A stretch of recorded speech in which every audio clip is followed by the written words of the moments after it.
Welcome to episode 54 of Rebels Without a Pod, the show that dares ask the question, what kind of topping would you like? Garlic and fudge, fudge and garlic.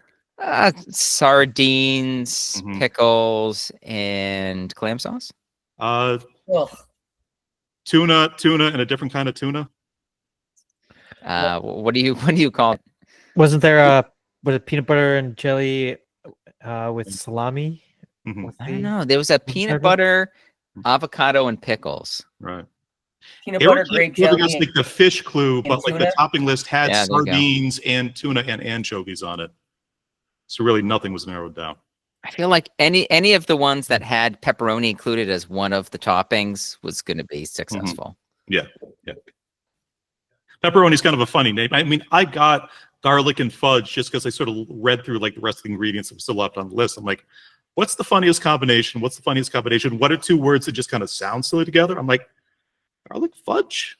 But I was surprised how many of them were just like, I put everything in alphabetical order, but there was like a couple of them where it was just like one, like it'd be a 2-topping pizza and be like one right above the other in terms of how they fell. And I'm like, it's like right there, but nobody's going to think to do that. I think like the comedy writing, just getting lazy. You're kind of going for like acoustics, like a lot of the time. Think about it, like fudge and garlic.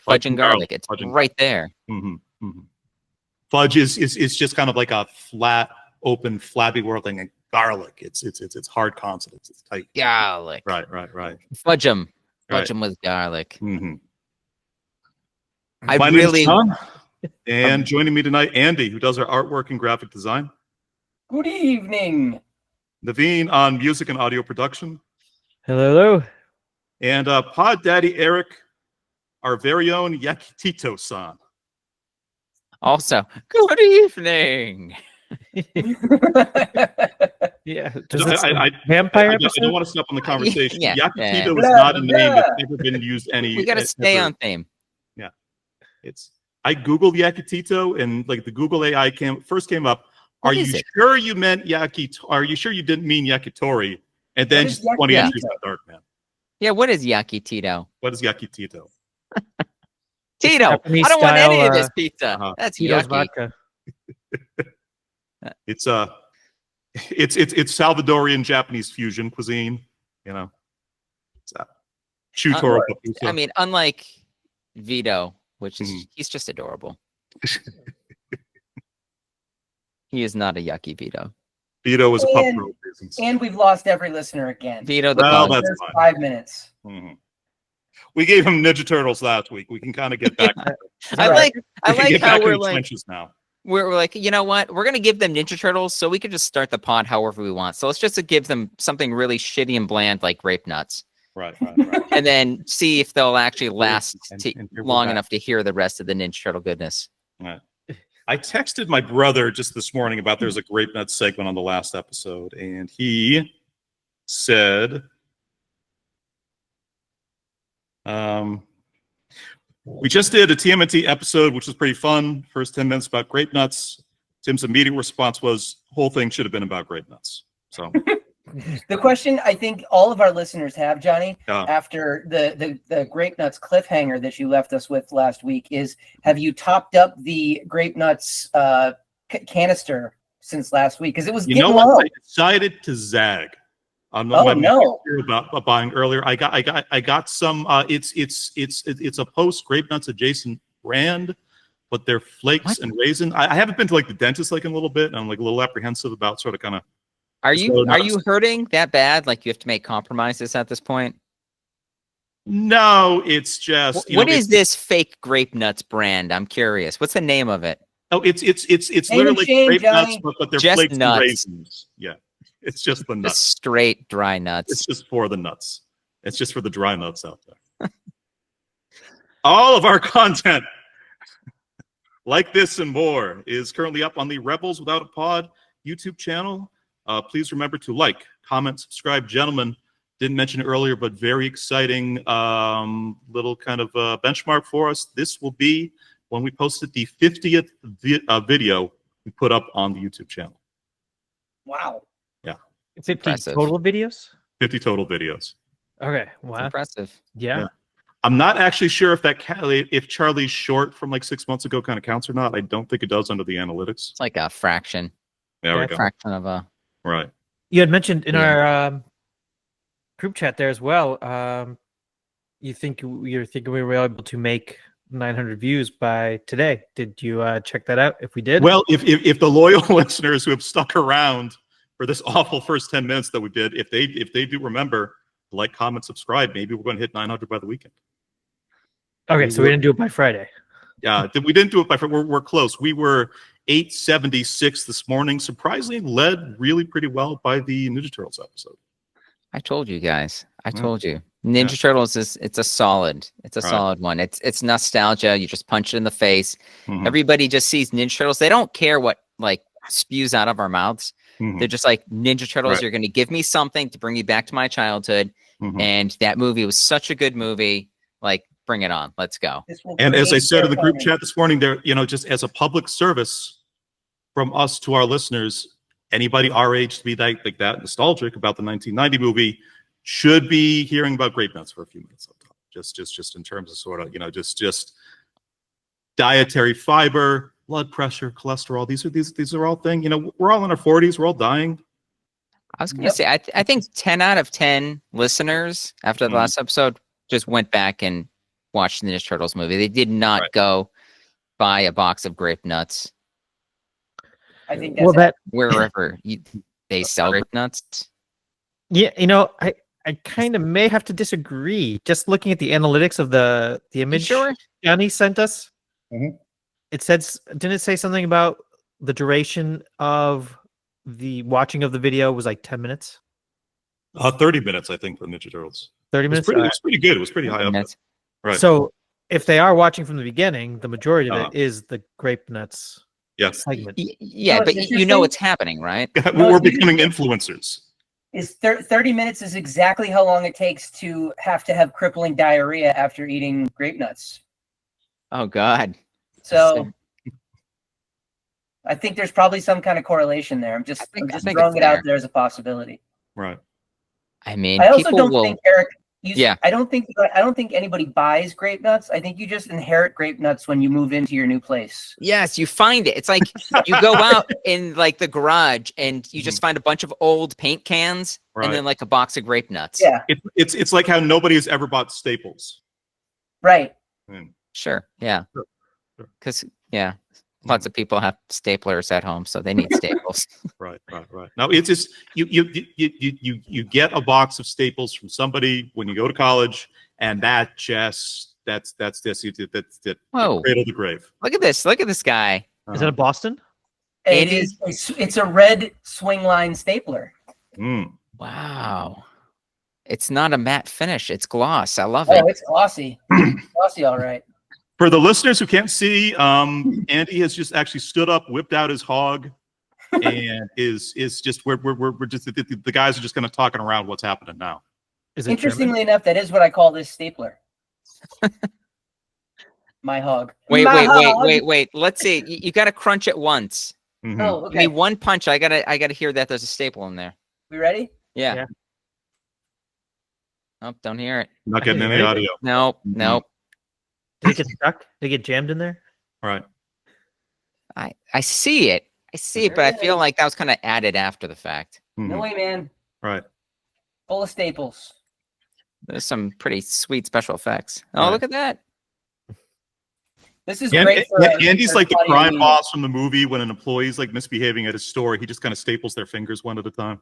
That's right. Instead of cutting them with a cigar Hmm. snipper, Right. That thing's just been sitting on your desk since Waiting you got for your this moment. desk, just waiting for this Waiting. moment. So Yep. you're welcome. thank you. Thank you. I can finally get rid of it. It's been years. Yeah, I know. Right after this podcast. That's it. My So, job's done. Naveen, before we kind of get into like the movie we're reviewing tonight, any sort of thoughts? Anything you want to add on like the TMNT rewatch and the episode that we did on it? Yeah, I definitely would. I hate you all. I was gonna say, was your ass Okay. chapped because we Mhm. left you out of this one? I mean, you kind of deserved it. You had your chance. You I could have done deserved it. Really? You did it Okay. to yourself. I did. Yeah. You guys are jerks, is Right. what it is. Naveen was kind of the Raphael of the team. He was just because he was just out for like the majority of the movie. He Yep. found out afterwards we were doing the pod about Ninja Turtles. He's like, "Damn!" Yeah, He you didn't guys have like anything to wait do till I that couldn't Friday. He make was it. just like lying in a bathtub, passed It was out. about 30 minutes into like the listen, and so it was either like realizing his Ninja Turtles or you get diarrhea. Yeah, Great just nuts. like tub of ice cream as I'm listening to it. I hate you guys. Aw. Oh. What kind of ice cream are you talking? What's I your don't know. go-to sad ice cream? Yeah, was it pickles and sardines and and sausage? And jelly beans. Oh. Yeah. Doesn't sound terrible. But other than that, no, I really couldn't say much more. You guys said a lot. It is really fun. I did watch it again the other day just to kind of reacclimate myself with it, and it was How did it age for you? It was just as good. I enjoyed it. Just fun to watch, fun to see. The Vigo's toes that you guys had mentioned, I really didn't notice until you said it with the final fight scene, where I guess it was slowed down and then they sped it up. It was obviously more noticeable now that knowing about it. You know, it was like, oh, okay, that looks kind of awkwardly sped up to make it work. But otherwise, it was just fun. I mean, it was kind of neat to see the whole thing of them putting it together again. The effects held up like I was gonna say, what do you remarkably. think about the costumes and like the special effects and stuff like that? I mean, the costumes were good. They looked pretty good, and the way they made it work, obviously, definitely not as realistic as it could be. But you can tell it's a costume. Come on, you got to forgive the movie. Of course, small flaws, but I mean, exactly, and it's still great. Have any of you guys relatively recently rewatched Secret of the Ooze? I'd be curious to see whether it's an like the fighting and like the costuming, whether it's like an iteration or whether it's about like at the same level as like. I watched it a couple years back. Yeah. And thinking it was all right. It wasn't as good as the first one. Oh, really? And then Toka and Razor. That was a betrayal. It was a betrayal, and they look kind of goofy too. Right. Yeah. I mean, I think I still remember as a kid getting like the Toka action figure. I'm like, they just repurposed like Slash's body, just painted a different color, and just stuck like a snapping turtle, like a normal snapping turtle head on his head. It was not the greatest. I didn't actually own any of the movie Turtles action figures. Me neither. Yeah, same.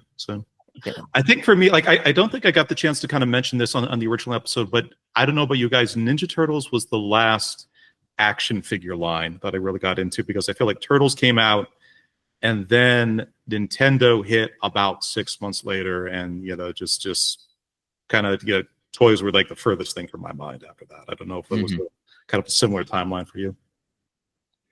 I just wanted to say this. I didn't bring this up last time. I was trying to figure out when this happened, and I'm guessing it was like my 4th grade birthday party. But this is like, I guess, I forget how long Ninja Turtle figures went until like 1990 something, 94, 95. Oh, wow. The cartoon didn't wrap up until about 96. Wow. Okay. So they could have just kept going. But I had a Ninja Turtles birthday party, and my parents, the only thing I asked for that birthday was Ninja Turtle action figures. So what my parents did is they went to Toys R Us. They bought just about every turtle action figure they could find. Oh, wow. And then they wrapped them all up. They put them in my room on my bed. And every hour I got to go in and open one of them. Oh my God, that sounds amazing. Yeah. And then I had all my friends come over like in the afternoon, and then they all showed up, and I'm like, man, I'm opened up like 4 at this point. And they're like, oh, holy crap, look at that. And I mean, I had some of the best ones too. I had, I think the that like Samurai Leo. Around that time, they had like the sports figures. So I had like Donnie, that was like the basketball player. You could shoot like a basketball, and they had the Rockstar ones. So I just kept opening those, and it was great because it's like my friends gave me gifts, which probably Ninja Turtle related, but every hour I kept doing it until I think it was like 8 or 9 at night. Wow, so that's amazing. The coolest thing. Nice. Yeah, it's I kind of want to talk for like the movie. I mean, maybe this is kind of like a good pivot to like the movie that we're that we're going to kind of talk about tonight. But it's really kind of interesting, I think, kind of doing Ninja Turtles and doing tonight's movie as kind of a pair, and I think about, because this is like the really kind of the pivot point from what eventually became the Hollywood studios trying to figure out what people liked about like the toys or the comics or the source material, and then trying to replicate that, versus kind of what things were sort of leading up to that point, where they would just fuck around and sort of change things arbitrarily, or just kind of do whatever their own kind of coked up imaginations came up with. What is, to me, still remarkable about at least like the first Ninja Turtles movie, unfortunately they did not have this same self-discipline in the second one, but the first one, it's just all the stuff that you know. It's everything that you're familiar with. It's the same tone, it's the same characters, it's the same vibe. It's like there's none of these kind of inexplicable pivots that you would see with like in the Ninja Turtles sequel. Changing Rocksteady and Bebop to Tokan Razor was just, I remember seeing that in the theaters and just fucking cringing when it happened. Like, oh, you know, they've got no interest or respect for us. Or like the fucking the Super Mario Brothers movie that came out a couple years later, which they gave to first time filmmakers who just wanted to make their own version of Blade Runner, and they're like, can we make this just kind of like, you know, this video game adaptation, which at that point had comic books, had a number of successful video games, had a really popular afternoon kid shows that, you know, Captain Lou Albano hosted, like you know, there was history and precedent for these kind of things, but it's like the studios were still at this weird point where they were just kind of like, yeah, you know what, fuck those nerds, we're going to do something else, right? We've talked about it plenty of times, that old Super Mario Brothers TV show. I didn't watch all the subsequent versions of it. They had like Super Mario World and like Super Mario 3. Maybe I caught a bit of that.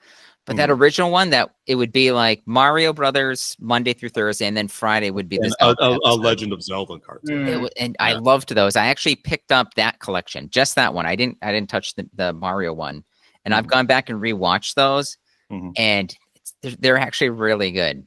Really? Yeah. There's only like maybe 10 or 11 of them. There's not that many, but and again, it's like every episode you're just waiting for the "excuse me, princess" line. Right. You're like, come on, do it. You know it. It's like money if he says it like 2 or 3 times. It's a good way to kick off your weekend. Yeah, but they used all like, you know, monsters from the actual game. The monsters and the weapons and like some like the mechanical concepts. Some of the sound effects. It was just such a great show. I think we need to at some point cover the movie, the Mario Brothers movie. Like, I think we need, as a foursome, we need to watch that. Not the new Illumination one, like the original 90s. Oh no, the original one with Bob Hoskins and John Leguizamo. Yes. Which We the Leguizamo interviews of what they were doing, he's just like, it was fucked up. We all knew it was disaster, but he's like, we got through it. I just got drunk on whiskey with Bob Hoskins every single night, which how fucking fun does that sound? I mean, I actually just watched the pitch meeting for the Super Mario Brothers movie earlier today. It popped up in my feed, and I had never seen it. And I hadn't seen the movie in so long that I'd forgotten just how batshit crazy they made it. Right. I highly recommend the pitch meeting for the movie. It's excellent. I've seen bits and pieces. I've never sat through the whole thing. I've read a ton about it. I'll add it to like the TBD list. Like next time we kind of need like a filler episode. Yeah, I think we need to watch that at some point. Any kind of case. Today we're going to continue our unconventional superhero cycle with Sam Raimi's Darkman. Now, this is a 1990 American superhero film directed and co-written by Sam Raimi, starring Liam Neeson, Francis McDormand, Colin Frells, and Larry Drake. Synopsis in brief. Fucking hate myself. This is such hacky writing. I've got 2 of them. I've got 2. Don't hate me for this first one. Okay, first one. Synopsis in brief. I have a particular set of skins that make me a nightmare to men like you. I got Andy. All right. I got Andy. I don't think it's as bad as you think it is. I think his allergies were acting up. Maybe. Maybe. He's like, You know what's good for allergies? Grape nuts. It's like a little something, just like a little fiber in the morning, you know, just nuts, just straight up nuts. Sprinkle some olive oil on that. You can have olive oil on your that nuts. thing that's so fantastic for allergies, Eric. Nuts. Nuts. Yeah, add the oil. Give it some gloss like your stapler. Oh, synopsis in brief. Eddie Black? Okay. And that one got Naveen, so Eric has been tough. One of the funniest things Right. one of the funniest things I found of this, because Uh-huh. most of the time, like earlier movies, 80s before, they would just reverse it. Yeah. If there was a black character, they'd be Black Eddie. It'd be like, we need to think of something different. Mhm. Got it. Eddie Black. Eddie Black. Like, Let's turn it around. wait, Actually, I got it. Naveen, Synopsis in brief. Go Take the fucking elephant. ahead. Stu. It was too obvious because it was too good. Potential backup. Take the fucking elephant. Oh God. Oh Jesus. Oh God. Take it easy, boy. I'm a scientist. What kind of name is Yaki Tito? Oh, hi, elephant. So Naveen, Yes, sir. this was your pick for unconventional superheroes. So you want to tell us like a little bit before we get into our review about why this was your pick? Yeah, sure. I just remember liking it as a kid. I want to revisit it as well. It's just a fun little movie back then, and I think it's still a fun movie now after watching it after so many years. I actually still enjoyed it, even though seeing a lot of the effects and things. I know that's a question later on, and even the storyline and some of the acting. But it's just a fun little flick, and I figured it'd be better to do something that I guess wasn't as big for this cycle, as opposed to something that would be, considered obvious, which obviously, that ended up being Teenage Mutant Ninja Turtles, and I got hung for that. But You just got hung for saying Teenage Mutant Ninja Hung like Turtles, Liam Neeson. which is You said it with a hard R, Naveen. Yeah. Ninja Turtles, Ginger. All right. Tinder Turtles. Whichever one, but yeah. So I figured I'd throw one out there. That's left field. I thought was a pretty good one, but just I think kind of flew under the radar a little bit. Let me say this. Popularity. I don't do this very often, but I think you redeemed yourself with this one. Oh wow. Oh shit. This was a solid movie for me. I was a huge fan back in the day of Evil Dead 2, Army of Darkness. I love the Tobey Maguire Spider-Man movies, which I've talked to about before on this pod, and it just has all those. It has all like the beautiful touches of a Sam Raimi movie tied in with like the Danny Elfman soundtrack, which again just hit me. It was good. It was very good. It was tinderific. Naveen, I will say categorically, this is your absolute best pick from 1990, like no question. All right. Well, let's talk a little bit about like the history before we kind of get into like our reviews. Early in his career, Raimi wanted to direct an adaptation of the 30s radio classic The Shadow. Eventually sort of made it into an actually very, very good movie with Alec Baldwin and Ian Holman, Penelope Ann Miller like a few years later. But instead, a movie based on his original character, Darkman, was greenlit by Universal Studios in 1987. Budgeted at just $8 to $12 million. The first script was worked on by Sam and his brother Ivan, who was also a practicing physician at the time. They received input from the Coen brothers and Navy SEAL Chuck Farrer, and the final draft co-written by brother writing team Daniel and Joshua Golden. The film found modest commercial and critical success in the wake of Batman '89, with a worldwide box office totals of $49 million, making it a legitimate success out of all these movies that kind of came out in the wake of Batman, given its small budget. and currently it still holds an 83% positive rating on Rotten Tomatoes. This didn't have a written review from Roger Ebert, but the film got 2 thumbs up from him and Siskel on their syndicated national TV show, with Ebert citing Liam Neeson and Frances McDormand as 2 very exciting emerging talents. Neither had really sort of been in kind of major movies at that point. Wow. Yeah. Mhm. So general impressions. Andy, you want to go first? Sure. So I wrote down a bunch of notes for this. I'll try to summarize them very quickly, but this movie basically seemed like the studio wanted Batman. They wanted to make their version of a Batman. Yep. But they kind of missed the Batman thing and ended up making like Phantom of the Opera with guns and fire, which isn't necessarily a bad thing. But it's super chaotic. It's kind of all over the place. It's horror. It's slapstick. There's a ton of violence. There's a bunch of melodrama. Liam Neeson is trying so hard to make the movie work. But I gotta say, by the end of the movie, I was kind of left with the question: have I always been wrong? Is Liam Neeson actually a bad actor? And I say that, but I also want to lead. I want to end by saying I don't think it's a bad movie. It was actually a lot of fun to watch. But it was just, I was surprised at just how hacky Liam Neeson was in the movie. Like, I was not expecting it. I was not anticipating it. I actually did see this movie originally when it first was released, or not long after that, but I had no recollection of it almost at all. So, Same. Yeah. So I was just surprised. And I was also, well, we'll talk about this later, but I was surprised at a lot of the casting in the movie, honestly. But all in all, not bad. Yeah. Eric, how about yourself? I love this movie. And again, I love it for all the same reasons I love Spider-Man. Now, this seriously felt like the initial script for Spider-Man.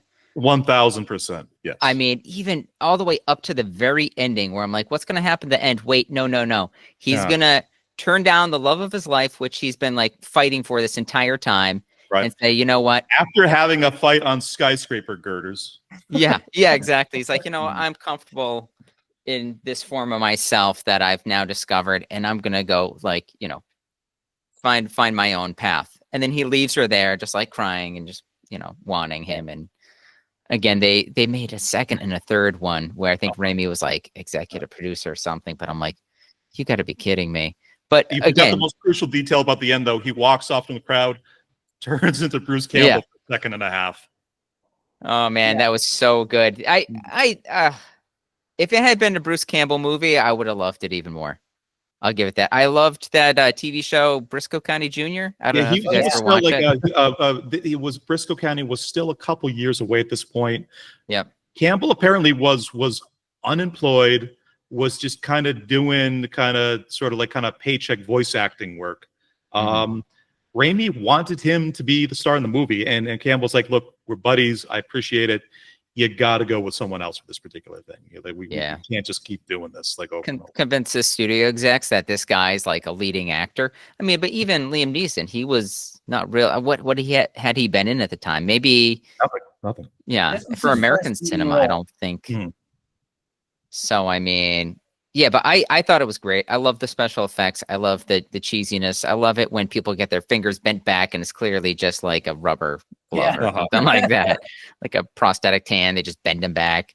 But all that crazy crappiness. And I mean, Spider-Man, you look at any of those movies, it's the same kind of cheesy effects. But for some of those scenes, it just works well. It works with like the setting and the theme and the vibe. Every time he freaked out, and it just showed the synapses firing off in his brain, and he's just in that weird headspace, and it just has like him against a backdrop, and it's all this lightning and stuff like that shooting off behind him, and you're like, oh shit, like now somebody's gonna die.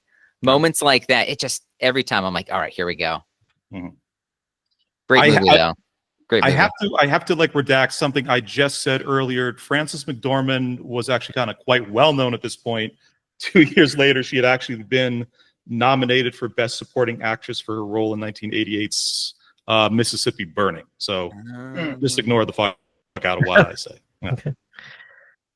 For me, I had a fun time with this movie. I think it might be a little bit less than the sum of its parts. I kind of just kind of counter to Andy's point. I really, really like Neeson's performance in this because I think he's doing exactly the thing that he's being kind of asked to do. I think he's the movie expects him to be a tragic comic book villain. The movie expects him to kind of be one of these kind of universal kind of like horror sort of monster characters. I think that Larry Drake as Durant the crime boss is like amazing in this. I love just about everything that Neeson's doing. I wish honestly the movie had more of Eddie Black, like just cars and shipping containers. Favorite that was back in the day. Brilliant. Yeah, I questioned it for about a half a second, and I'm like, go with it. And they just kept coming out of those crates. Which was triggered by one of the gang members pulling another gang member's prosthetic leg off and fucking popping everybody with the machine gun. Awesome. That was awesome. Just knocks on the leg. He's like, I'm like, that's going to come into play. Right. And that joke, I was, again, before we started recording, and I was laughing at my own notes because I'm that kind of person. The joke Eddie Black makes where he's sitting there, the guy has the wooden leg, and then Eddie Black goes, yeah, I used to be engaged to a woman with a wooden leg once. And they're like, what happened? He's like, had to break it off. Had to break it off. Yeah. I wrote down she was always hopping mad, but that's neither here nor there. It's okay. That finally got Eric. The ice is beginning to thaw. Oof. Oof. Oof. The fiber, it's working its way through my body now. The mental fiber. It's just like the obviously like this was really his kind of this was the thing that kind of got him into the studio system. This was clearly his showpiece for being the best qualified person to kind of like direct Spider-Man about like 12 years later. The thing that cracks me up and why I think it's so interesting, out of like the three of the four, okay, so like the four movies we've covered from 1990, we've got Dick Tracy, we've got Darkman, we got Teenage Mutant Ninja Turtles. I don't remember what the fourth one is.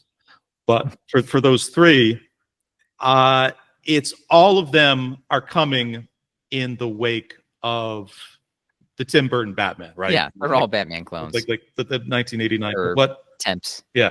But what fucking cracks me up is this thing is looking at kind of what comes out in 1990, and then looking at like the movies that come out for like the next few years of that, like stuff like The Shadow or stuff like like the fucking Billy Zane Phantom. It's so goddamn funny to me that the Batman movie was successful for boys our age because just 89.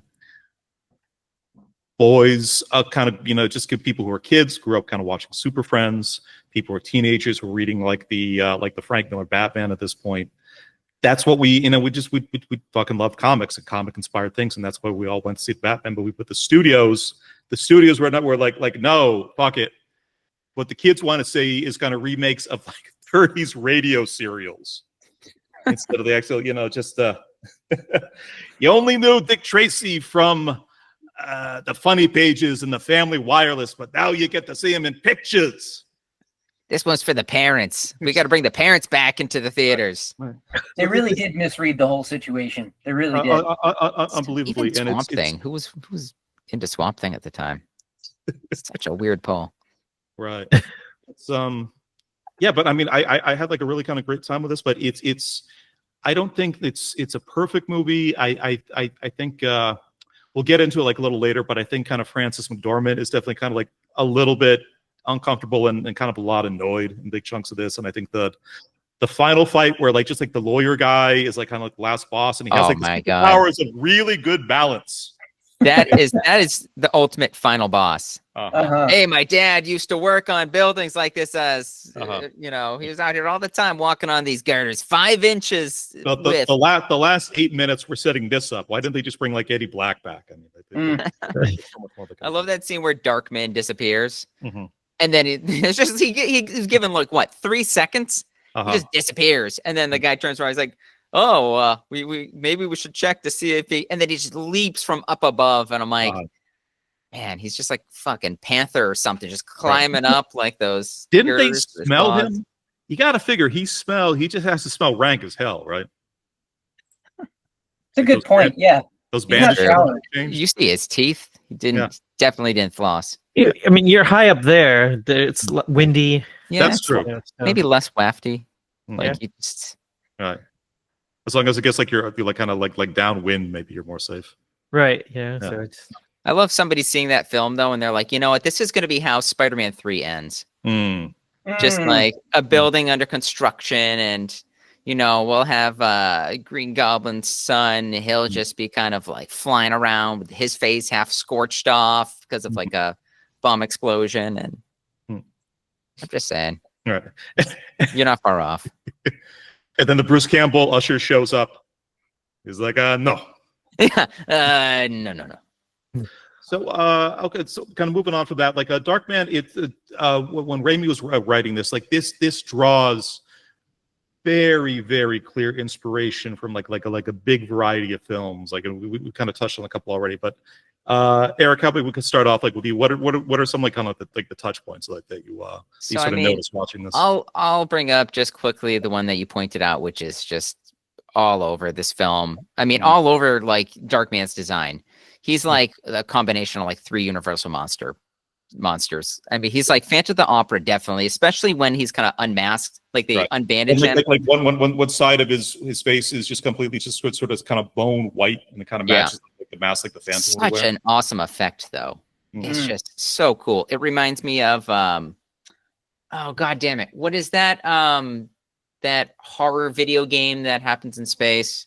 Dead Space. Dead Space. Thank you. Where you see all those weird humanoid alien things. It's like humans that have been infected by aliens. And they're just kind of like it looks like they're almost like pieced together. Like it's just parts of human faces, just like meshed with like alien bodies and stuff. Right. So seeing that, I was like, that is disgusting and awesome at the same time. He also was kind of bandaged up like the Invisible Man. It made me think of that a bit. He had, they severed like, what was it? He could not feel pain. He could also like had like super strength now. Right. And then the whole thing with his skin being replaced at certain times, I'm like, it's kind of like a Frankenstein monster kind of thing going on. Especially him kind of covering his face and sort of stumbling in crowds, very Frankenstein there. Yep. But the thing that I don't know what made me think about this, and I looked it online and confirmed it, and there's definitely other people that noticed it. If you ever heard of the movie House of Wax from 1953, it was a movie with Vincent Price in it. Vincent Price got remade kind of tragically with Paris Hilton a few years back. Yeah, that one. It's I'm telling you, it's just to summarize what that movie's about. Vincent Price has like a wax museum, and then his partner's like, hey, let's just kind of like burn it all down for like the insurance. And so Vincent Price like freaks out trying to put out the fire and essentially gets burned down in the fire and killed, but he's not actually killed. And what he does is he instead of having like this technology in order to make like fake skin for himself, he uses wax, and then he rebuilds his body.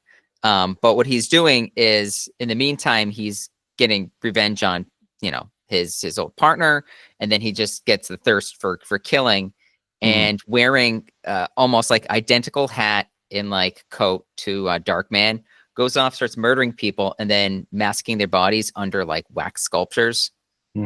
But I saw that and I was like, it looks just like him. It was crazy. There's even a scene where Vincent Price's like girlfriend or whatever at the time grabs his face, and then it just shatters because it's all wax. And you just see like burnt face underneath. That's yeah. It's a crazy one.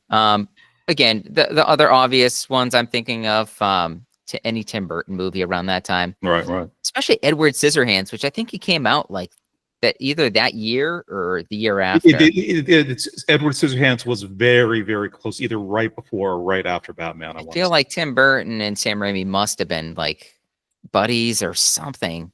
Because think about it. Remember that scene in Edward Scissorhands where he was going to get like the hand replacement, and they had those like wax hands?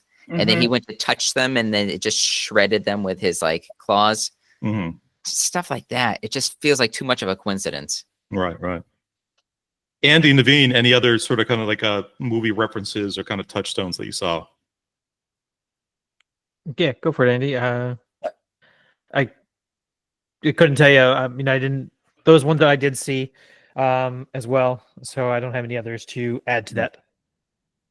I mean, I think there's definitely elements of like sort of the film noir type movies that came before it. Certainly like the 1950s sort of pulpy sci-fi horror B-movie kind of things.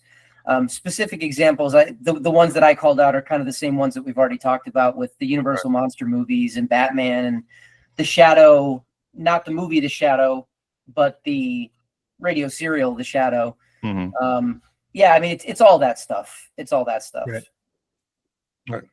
I had two others to like add to like the list. RoboCop, I think is Sure. a very kind of close like analogy. You know, particularly the this movie kind of being 1990, but it's the last vestiges of kind of pre-Giuliani New York. It's still like the 80s kind of, you know, the crime wave stuff of the multiple gangs just kind of running around and taking out police helicopters with kind of grenade launchers, and it doesn't seem like there's any consequence. Like the gang breaking into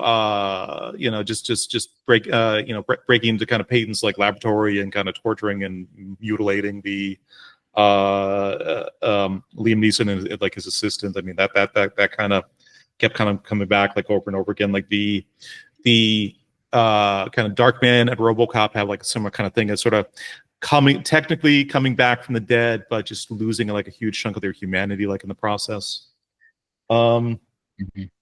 And the other sort of movie I sort of really thought about kind of watching this, and this is a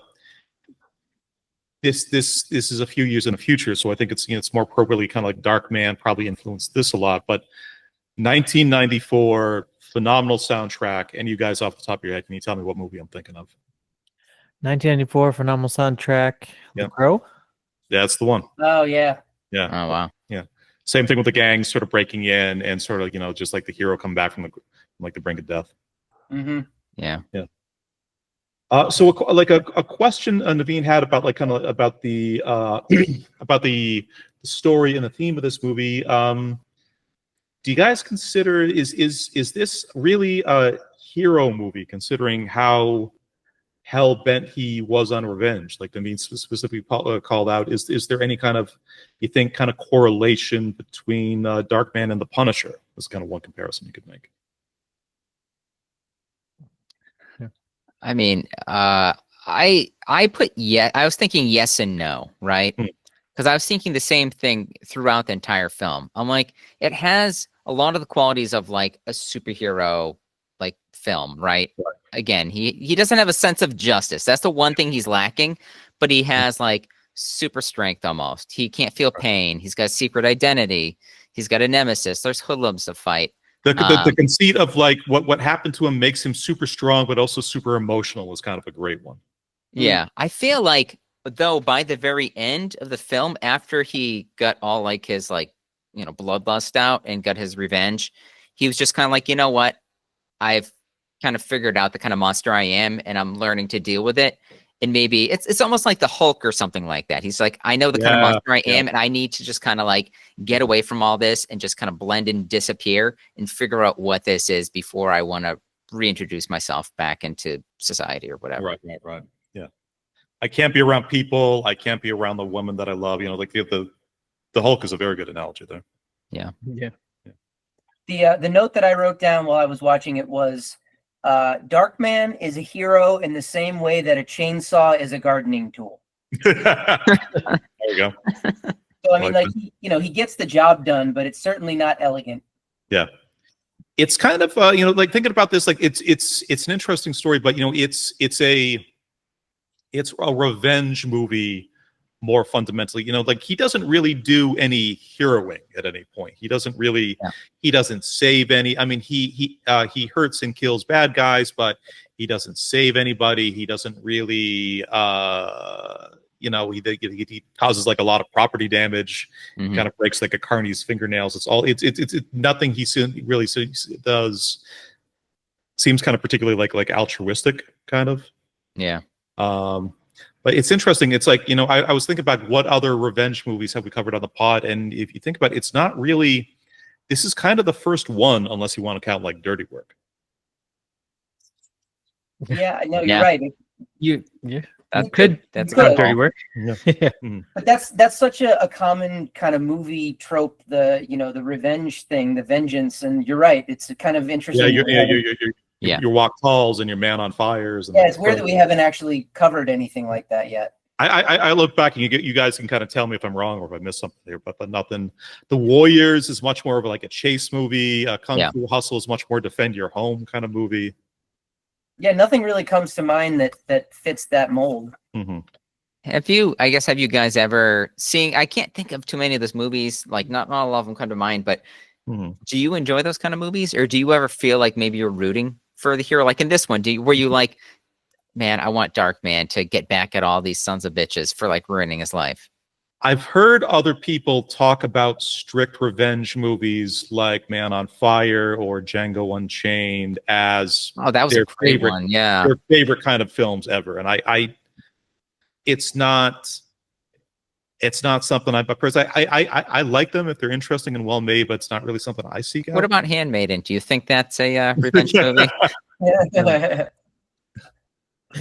They didn't even let the octopus live in that one. Right. That's where they stepped over the line. Up until that point, I was on board. Tiny Two Bells. Tiny Two Bells. He's like, look, you killed my owner, but as long as you feed me, I'll serve you well for a long time. And then he's like, we'll just kind of leave you in that stuffy basement. Man. Okay, so I heard he's still there today. He's just you pining. Can hear that the faint bells just kind of ringing around Christmas time. Right. Late at night, you can hear it. I keep forgetting I've seen the actual original Dream of the Fisherman's Wife. It's a similar thing to like the Mona Lisa. Like it was just my girlfriend kind of took me to this sort of erotic medieval Japanese art exhibit when I was visiting in Tokyo, and we just kind of walking through the museum, and all of a sudden, just kind of boom, there it is. It's not very big. It's like I've experienced something like that before. Have you? The world just opens up for you.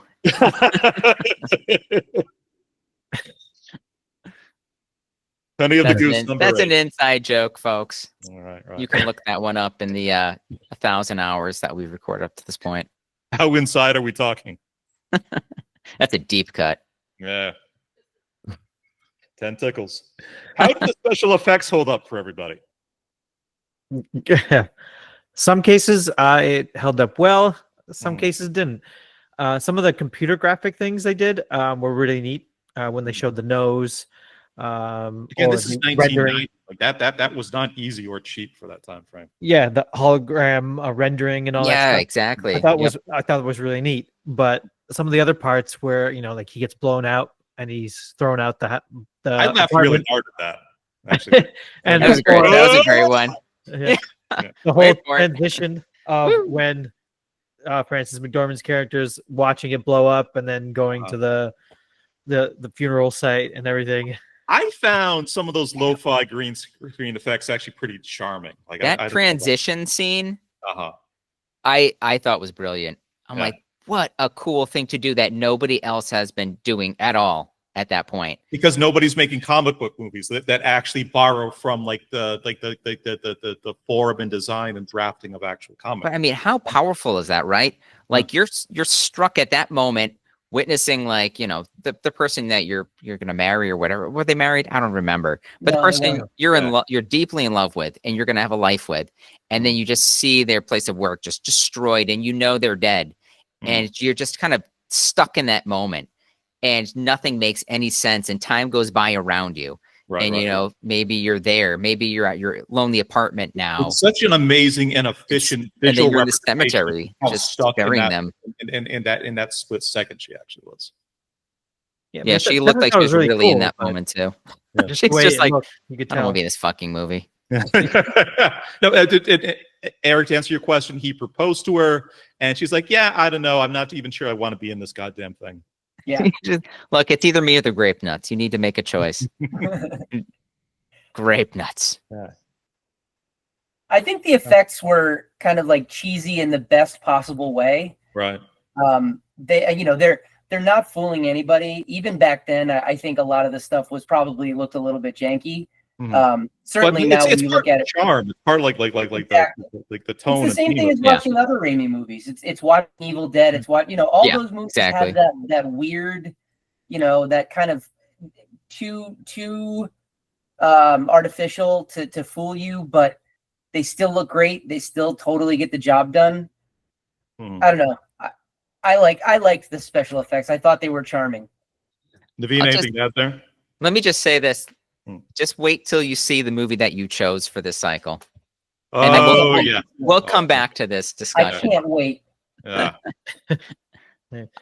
No, I mean, again, I did enjoy the movie and everything, and it didn't take away from the movie, but it's just things you could definitely see. That some parts looked cool and things, some parts just you could really tell it was some kind of special effects there. Well, I'm surprised none of you guys are kind of like shouting out the prosthetics, like whatever they did to get the skin on like their faces bubbling at different points, or every time like the gang would find like a mask that was just kind of melting on a sidewalk. Yeah, every one of those things were fucking great. I thought those looked great. Those were right. good. Yeah, those are definitely good. Yes. I love some of the action scenes. I especially love the one where it's Sam Raimi's brother. They were fighting in a sewer, I think it was. That's his younger brother, Ted Raimi. Ted Raimi, thank you. A practicing physician who helped him write the script, but that was his first kill in the film. Yeah, and then Darkman just sticks his head out of the sewer, and he's just holding them, and he's struggling. You see all the cars flying at him. And something like that, I mean, I really got into him. Like, oh my God, which car is going to hit him? You just see them coming on, and then eventually he just gets fucking run right over by a truck, just smushes his head. And I was like, right, so rewarding. But it's like really his bona fides as a horror director prior to that. Yeah, that so rewarding. I'm like, come on, don't leave me hanging here. And then I'm like, you sold me for life. That ending too, where it's like the whole thing. He's hanging by like the rope from the helicopter, flying around the city, and then he smashes through the window in the building. And what does he say? Something like, hello? "Sorry, you guys." Yeah, sorry, you guys. Says, because I have that as one of my. Did you write it down? Thank you, please. What is it? It's excuse me. Yeah, thank you. Excuse me. And then right back out there. He's yanked out the window. Running along the top of like a tractor trailer, like, and it zooms in. It just shows him like little baby steps. Yep. He totally sounded like the ice cream bunny as he's hanging from the helicopter. Want to ride, kid? Put down the fucking bunny. Oh God, I shat my pants. We've covered a bunch already, but like any kind of top WTF moments, just like pure sheer what the fuck, how did they do that or get away with that? So synopsis in brief. So for take me, the fucking elephant. I have take the fucking elephant. I had the helicopter scene, but the other one we've touched on him is the one-legged minion, whose name is Skip, I believe. That would be incredible. I did not pick that up. I'm not sure I got that right. I think I got that right. Joke. But the fact that in like every shot when they've got his leg off, he's in the background just hopping. Why is he hopping? Why does he need to hop? Right. Mobility. Yeah. But he's not moving anywhere. You want him to crawl? He's literally just standing in one spot. He's got a balance. It's tough. Okay, why don't you stand up right now on one leg and see how long you can hold that for? I have both legs. This guy's had plenty of practice. Come on. Give yourself a handicap. Come on. No, this guy has had all the practice he needs to be able to stand confidently on one foot. I can't see where your other hand is, but I'm sure if you do this, one hand's going to be on that stapler. So, God damn you. In defense of Andy, in one video. In defense of Andy, at that moment when they did show him hopping, he should have had both his legs anyways because they didn't have to give away any of the guns. Also true. That's fair. So I'll give you that. Why is he hopping when he didn't need to give up his hidden gun leg? He had to pee. Andy being like, he should have had plenty of practice. He's like, up by your single set of bootstraps. Next scene, he just walks in on his hands. Guys, my feet were getting tired. Just had to switch it up. For me, like not quite like a WTF moment, but it there's a scene I do remember watching this movie when I was a kid and started being like a little kind of fucked up and like affected by. But it's when he's early in the movie after he's been he's kind of holed up like in like his sort of warehouse lab. He's kind of doing some work, and the Bunsen burner just kind of catches his hand on fire.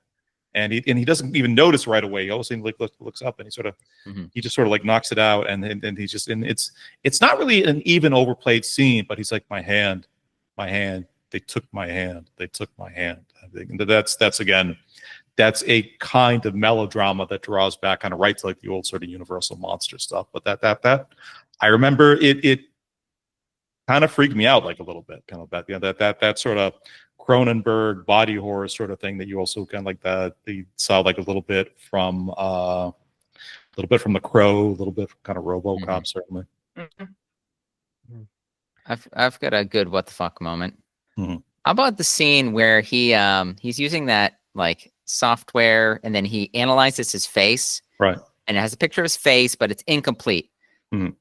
And then he realizes he needs to reconstruct like the portions that are not there because he used like what? Or was it like a damaged photograph that he scanned? Yeah. And that's what he used to construct the face. So it's like parts of it, because it was damaged, you couldn't see part of his cheek and his jaw and stuff. So then he's like, it had to like interpolate like the other half of it, basically. Yeah, he pretty much copy and pasted and did it. And then on the screen, it says facial update will take 571 hours. Right.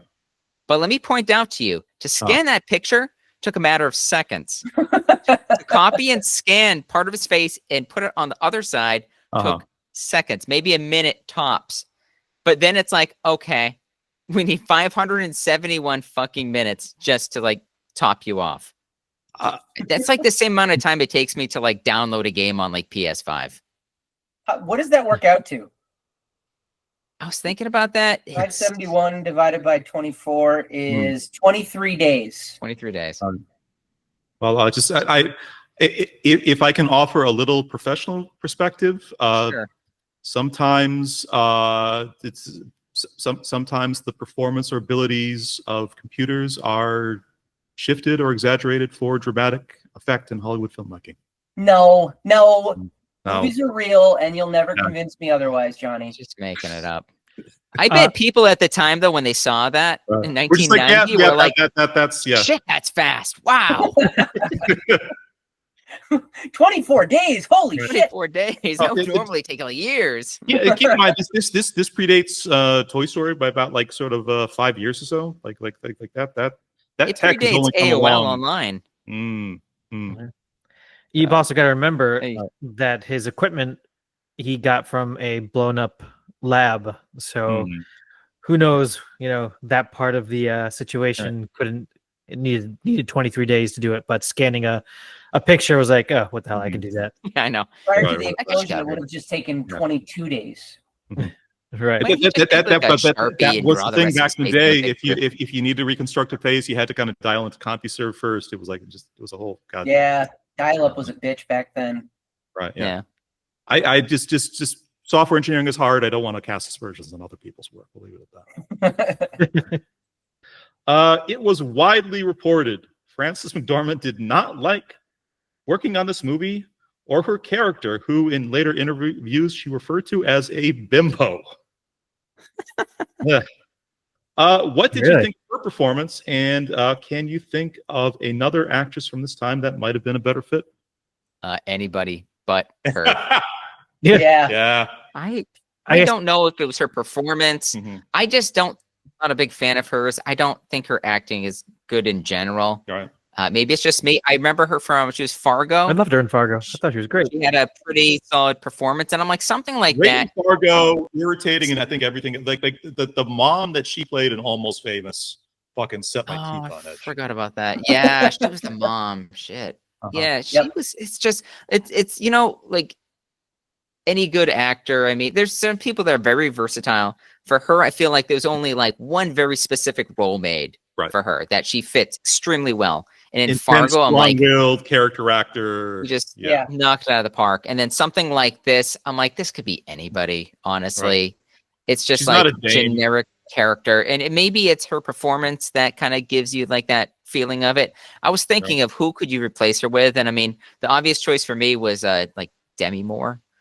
She also did Valkenvania in '91. So Yeah. I said Demi Moore as well.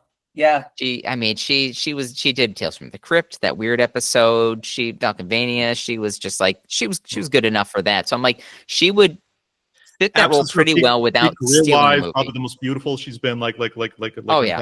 Yeah. Just So, do you guys? This might be kind of stepping on Vigo's like a little bit, but do you guys know the first two actresses that were ahead of Frances McDormand in contention for the role?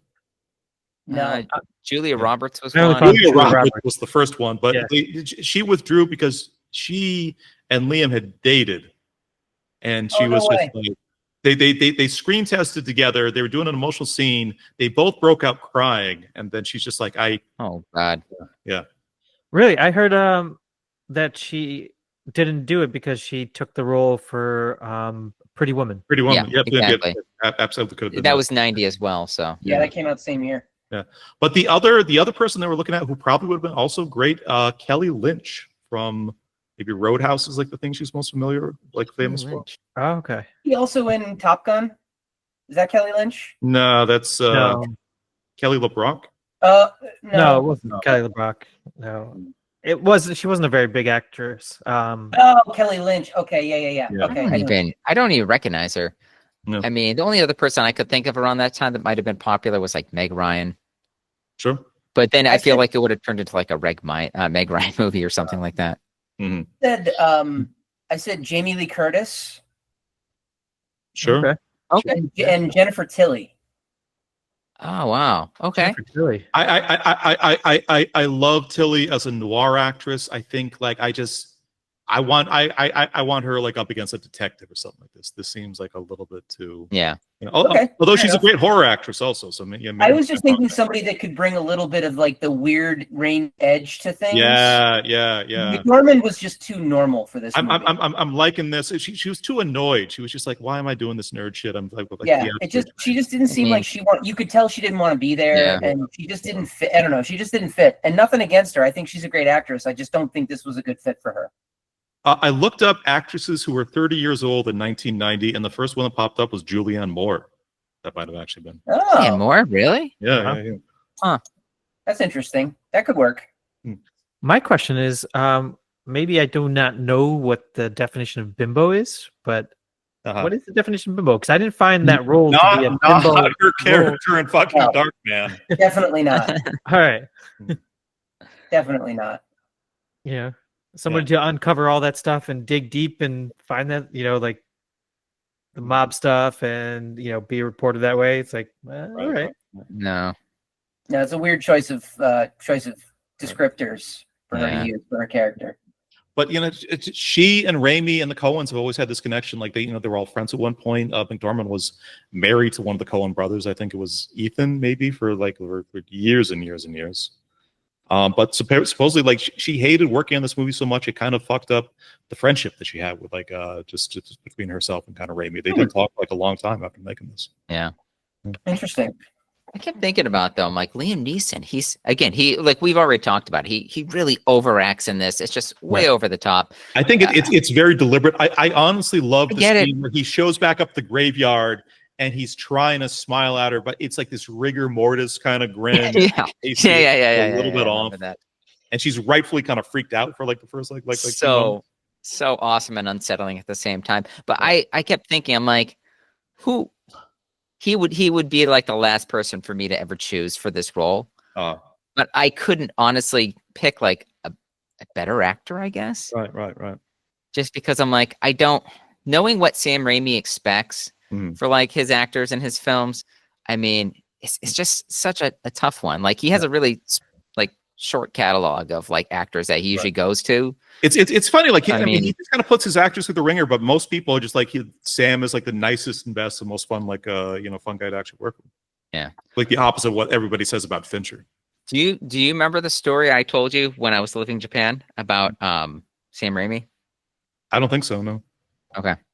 So I gotta tell you guys the story. It's crazy, but so after I graduated from college, I ended up, working at a manufacturing job in Worcester for a couple of years. And I was like, I saved up some money. I said, I'm going to move back to Japan because, again, I had studied Japanese in college. And I'm like, I'm just going to go out there. And then my girlfriend, now wife, was living there at the time. So I'm like, I can, stay at her place in Tokyo, find a job. One of my friends that I knew from college had just moved back out there.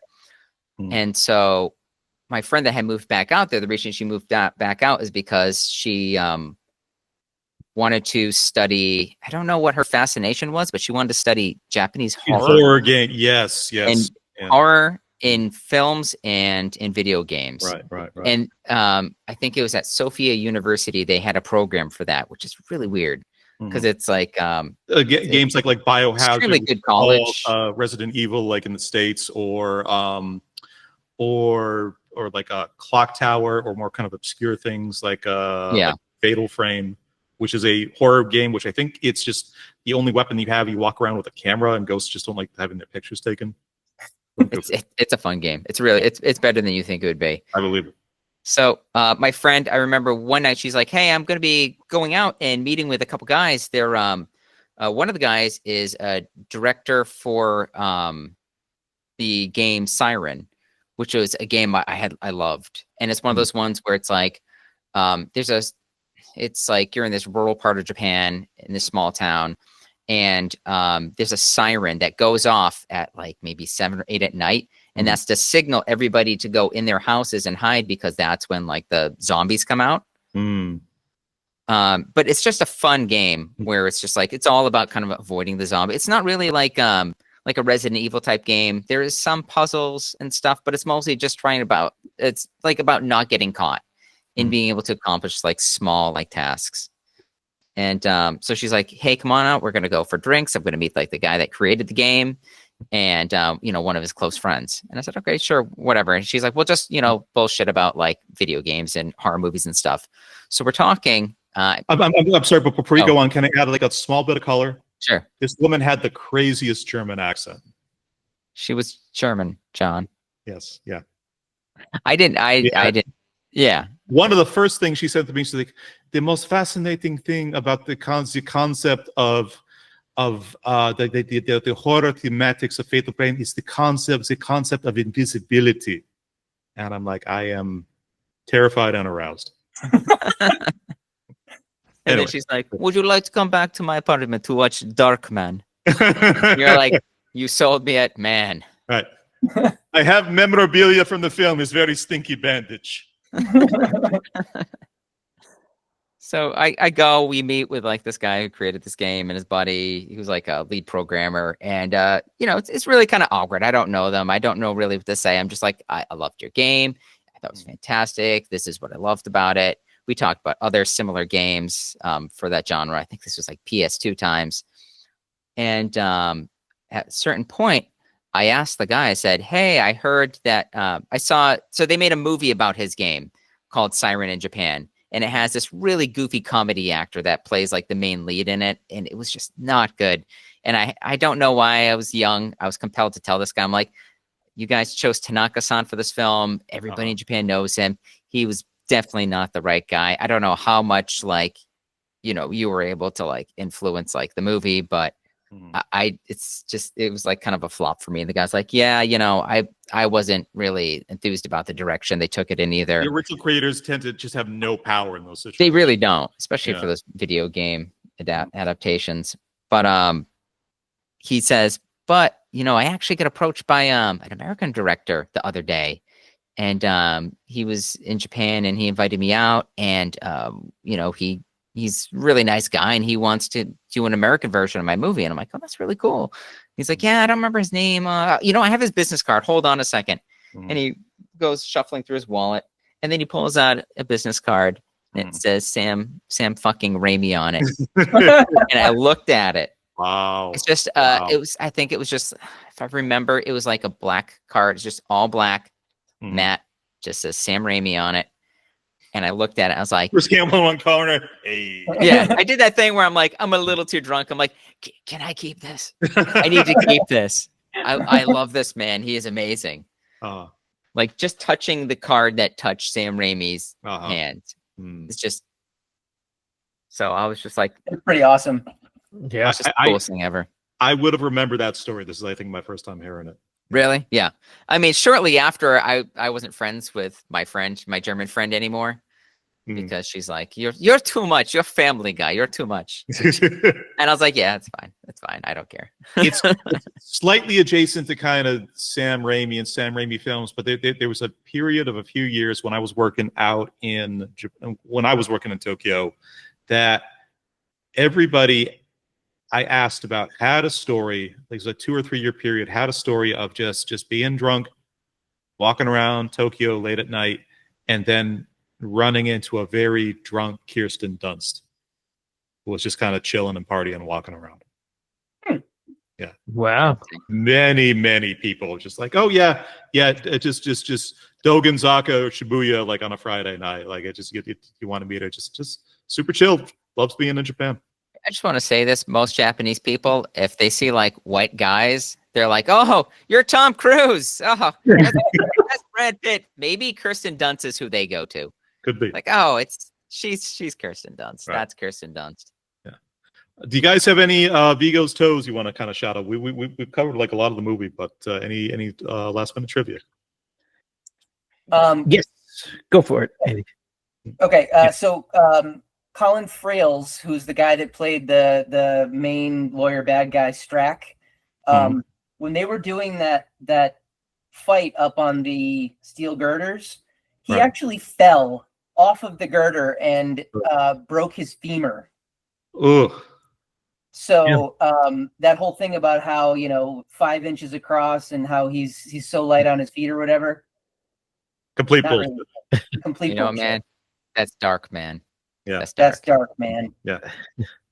Naveen, what were you It's going just to to stay still. Sam Raimi, nicest guy. Yeah, Nicest I know.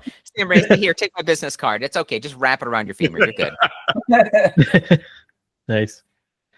Well, it's funny because Johnny had mentioned about the actresses to play the role, the love interest. But actually, it's Gary Oldman and Bill Paxton were in line to play Peyton. And actually, Bill Paxton. What do you guys think about that? Bill Paxton told Liam Neeson because they were friends. And when Liam Neeson got the part, they didn't talk to each other for a while because he was so pissed. Like, you took the part from me, dude. Right. Neeson has sad eyes and he's 6'4". It's just be happy for your friends, Yeah, that's right. Yeah, and I don't think Bill Paxton could pull off a role like that. I don't think I've really ever seen him in a. Gary Oldman would have been action interesting. Yeah. But yeah. Interesting. Right. I mean, when you're Bill Paxton and you've done the Aliens movie, I mean, it's just he's up on the girders. He's like, game over, man, game over. Game over. Here, take my business card. Yeah. Anything else, or you guys want to move on to Sorbet?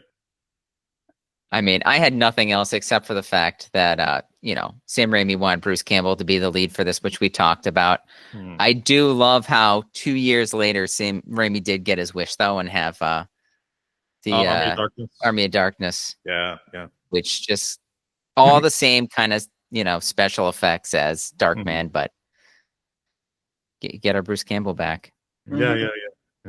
And he's been in pretty much every like the majority of the movies he's done since then, particularly like the comic book. He just throws them in there somewhere. Yeah. Pizza Papa. We watched Multiverse of Madness together, and like when Pizza Papa came out, Eric was just it was like Bender at the end of Breakfast Club. All right, well, just kind of on the top, Darkman, Naveen, great pick, fun little kind of movie to kind of talk about and revisit, interesting to kind of think about on its own terms, and really interesting to kind of think about in just the line of where kind of Sam Raimi's career was, and certainly the line of where kind of comic book movies were and kind of what they turned into. And does this? I hate to say it. This was like a hero role. Yeah. This was like a Big Trouble Little China thing for me, like a moment where I'm like, why did I wait so long to come back to this movie. Yeah, right. And it was only because you presented them to me, and I'm like, all right, I'll take it. Yeah, here we go. I'll take it. Yeah. The was just like, take this, take my business card also. Take my business card. Yeah. Wrap it around your femur. God, I feel lighter.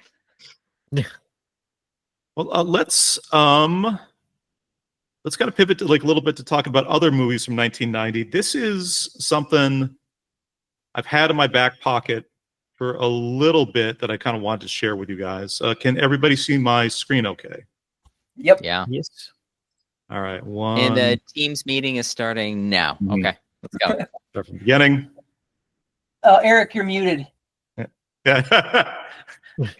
Can we put a pin in this for a second? Sorry, my Wi-Fi connection. I'm gonna have to like log out and log back in. Right. Yeah. I'll tell I'm that just gonna story call off John. mic. Can I call you up? I just want to see if you can help me troubleshoot this. I am very much off hours at this point, my friend. I wish you good luck with your journey, though. I'll just unplug it, replug it back in. So this is kind of like something that you know, I came up with the idea, kind of doing this like a few months back, thinking about opportunity to knocks, which is certainly kind of like the perennial punching bag, I guess you could say, of like kind of what like the movies we've done on the podcast. A thing that kind of hit me is just it was a so out of left field pick from Naveen, like a movie like none of us had at all heard of or had any kind of context for whatsoever. Like the other Part of the theme. yeah, part of the theme at the time was Sure was, buddy. So was Three Amigos. Question But, was, who picked that cycle, by the way? Tell me it was yeah, Naveen. SNL leads. I think Oh, it it was was Andy's. I wish it had been yours. If you were so fucking bold to be like, I'm going to do SNL cycle, and this is the movie I choose. Because guys, you won't believe Robert Loggia in the baseball. Oh man, the grape nuts on this guy. But so interestingly, with this particular cycle, I wanted to talk a little bit more about the year 1990, and what I had you guys kind of like do, thinking about like how these like the other three films that we kind of cover from the year: Darkman, Ninja Turtles, and Dick Tracy, are all things that we kind of watched in the past. Were all movies that were kind of like reasonably sort of big hits, and certainly movies that were in the culture at the time. But Opportunity Knocks, I just had no memory, just no recollection of whatsoever. It got me thinking like a little bit. It would kind of be sort of interesting to kind of look at that year specifically and sort of see what people our age just remember and don't remember about the films that kind of came out this year. So I've got like a few slides here. I basically did a survey of that all you guys were kind of gracious enough to kind of fill out of the 268 feature-length films that were kind of released domestically in the United States over like the year in 1990, both sort of kind of studio and like independent productions. So we got like our little kind of graphic here. I've been kind of keeping track of what like how many movies out of like each particular year that we've been covering. It's at this point we've been largely doing 80s movies, but like 1990 with 4 films discussed is way ahead of basically every single movie. Like 2022, like 3 movies that we covered is like a little bit like on the close side. But before we kind of get into like the survey results itself, I wanted to kind of look at like kind of what to kind of like give a little more context. What was 1990 sort of like more kind of broadly in film? So first slide here, I've got all the sort of like above the line Oscar winners of the movie, and we actually can kind of see like a couple. We can see at least one movie that we covered already. You can see like Dick Tracy here is like surprisingly won the best song for Sooner or Later, won also best art direction and best makeup that day.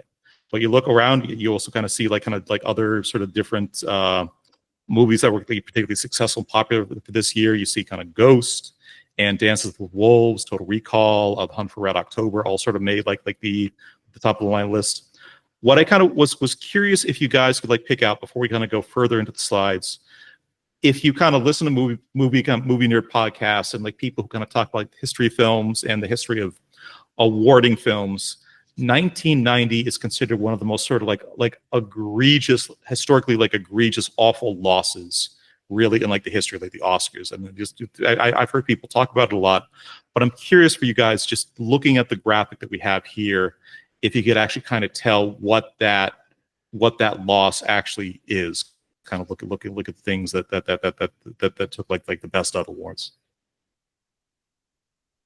I mean, So I guessed, and I honestly don't think I'm correct, but it's the only one that even stood out as a maybe. I've tried to correlate it with what we've been watching and everything, and I'm wondering if maybe it was the best visual effects going to Total Recall, and maybe there was another movie like Darkman, for instance, that happened in this year that was considered like the big special effects movie, but I don't know.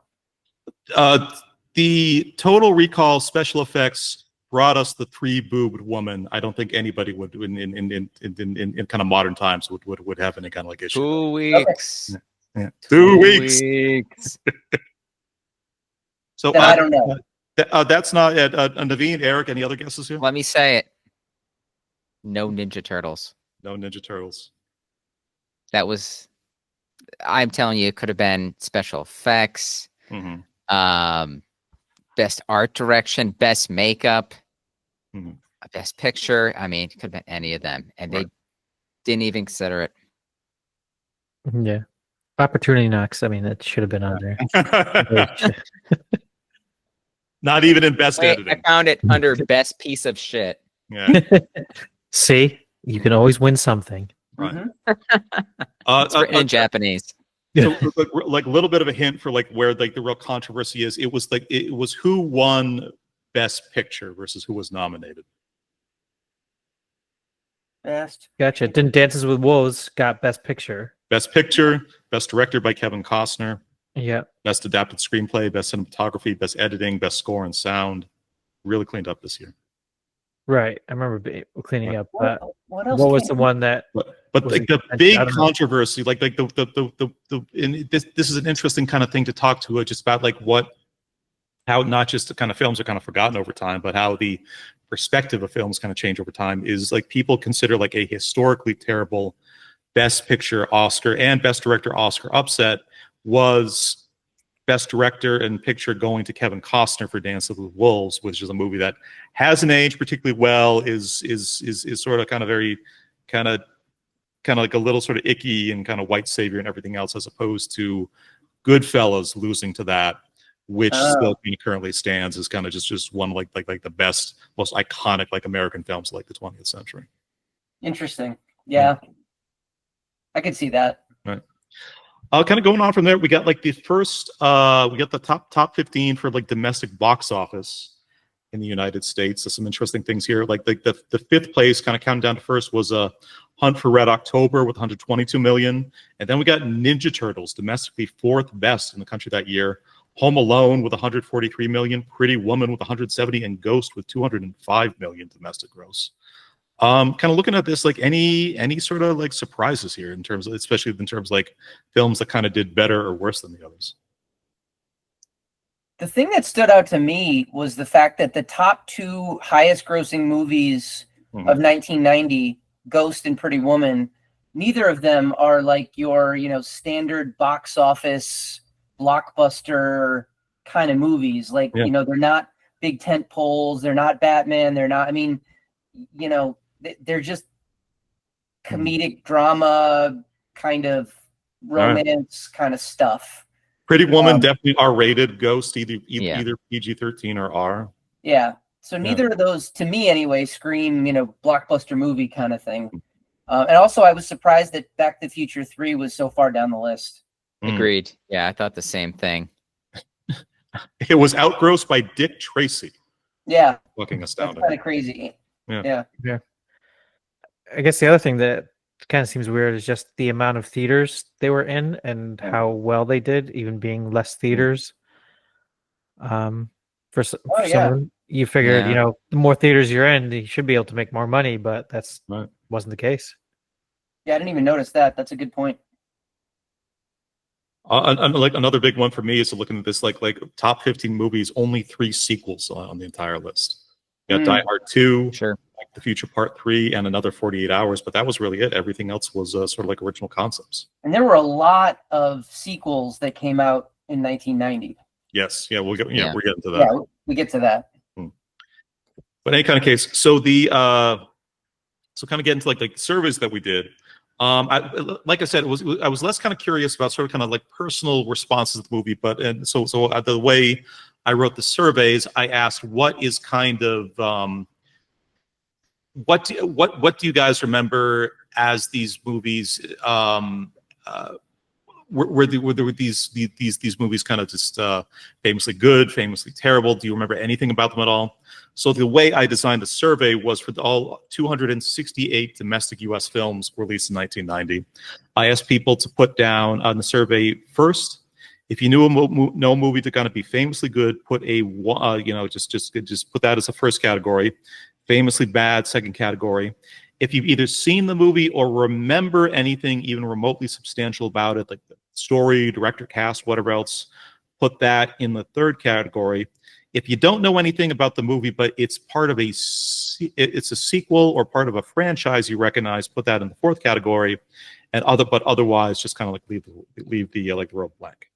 And here are the results of what everybody kind of came up with, kind of doing this survey. And the thing that was really kind of like the most kind of surprising, the most shocking to me, is that for everybody, it's with just a very, very tiny variance between like all 4 of us who have had just very different lives and they're just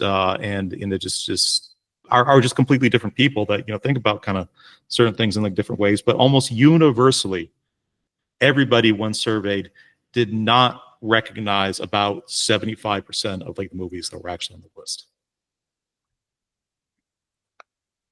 Yeah, makes sense. Yeah, there's a lot of movies that came out, and you know, we were still kids at the time, and still you're 10 years doing old, so I other mean, things. Yeah, you got to pick and choose which movies you go to. Well, and also, you know, as we aged and kind of were able to access more and more of these movies, more than likely went back to the really good ones. You know, the ones that were considered really good, or the ones that were considered really bad, or like cult classic or whatever. And we probably just ignored the majority of that middle ground stuff.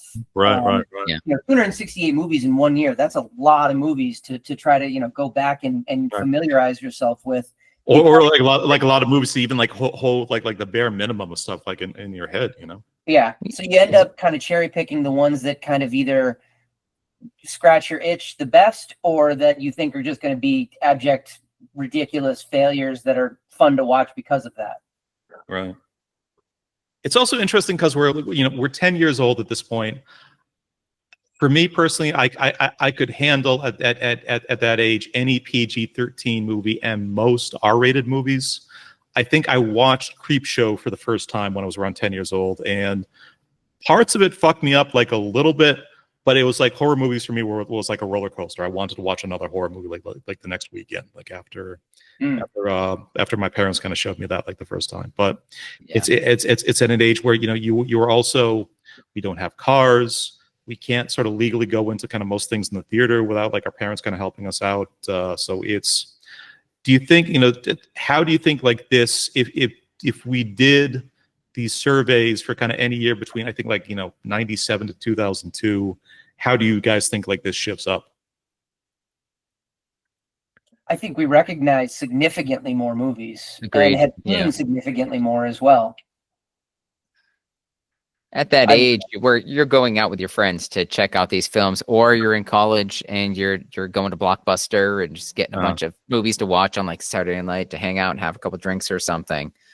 So you're more willing to take some risks there, and then just stuff that you recognize when you were with your buddies in, like, especially like in high school, saying, okay, what's out there at the theaters now? And then remembering that like a few years later saying, yeah, let's go check out that film that we never saw. Right. A lot of comedies and stuff like that. Well, let's kind of get into like some like the individual sort of categories, which I think there's some kind of interesting stuff to talk about. But sort of first is what everybody called, what everybody kind of decided to kind of categorize as sort of famously good. I think kind of what's interesting. So I've got probably like the longest list here, and then Andy maybe has like the shortest list of kind of like sort of famously good movies. But just kind of like looking at these, I think like the majority of the titles on here, there's an argument to kind of be made for most of them. Do you guys sort of kind of looking at these? Would you call this kind of like a good movie year overall? Wait, before we answer that, can I defend myself for a second here, or at least clarify? Sure. Yeah. I've included Rocky V as a famously good movie because when I did that, for some reason, I was thinking it was Rocky IV. I had them mixed up. So Rocky V definitely does not belong on a famously good list. That movie is garbage. Okay. Just want to say that in my own defense. You could have just said you grew up in a Rocky household. That's fine. Nope. I'm sorry. That's printed. It's solid. It's there. Yeah, you're right. It's now. You could say it was. You thought it was Rocky V. Rocky V, which is the. Well, so don't throw stones in the glass house, Naveen. I see what you put down for sequels. We'll get there. I'm sorry. Say that again. I saw what you put down for sequels that you recognize. Oh God. Yeah. We'll get to it. I just want to point out that not throwing any rocks. all of us chose the movies Dances with Wolves for our list for famously good. Right. We have Ghost there. Sure. We have Home Alone. A lot of that stuff that was in that list we saw earlier. Yeah. Actually, that's a great point. There's a huge crossover between this and the top 15, right? For Andy's list, I noticed that he didn't have Ninja Turtles, and we allowed him to be part of last week's record. No, wait a minute. Well, I don't think that movie is considered famously good. It is. You think so? Good. Really? Phenomenal, but I don't think it's considered famously good. I don't. Oh, he kind of has a point there. You think? I would say the. No, I'm not agreeing with him. We did like a week ago. Sort of arguing. Mine's still famously good for the costumes, the special, like the fight scenes. Yeah. I mean, see, but I think you're thinking it's famously good because you really liked it, as opposed to what's actually famously good from a more generic population standpoint. I feel just the way that the survey was written, famously good, famously bad. These are all obviously super subjective things. Also, for me, I think famously good because it was one of the first times I remember going to theaters and just seeing oh, this is a live action, expensive version of a thing that I like, that looks great, has a great story, and they didn't fuck with anything. And when I talk to other guys our age, when we kind of get on the topic of something like Ninja Turtles, that's the same thing everybody kind of comes back to. It's it was exactly what you wanted it to be.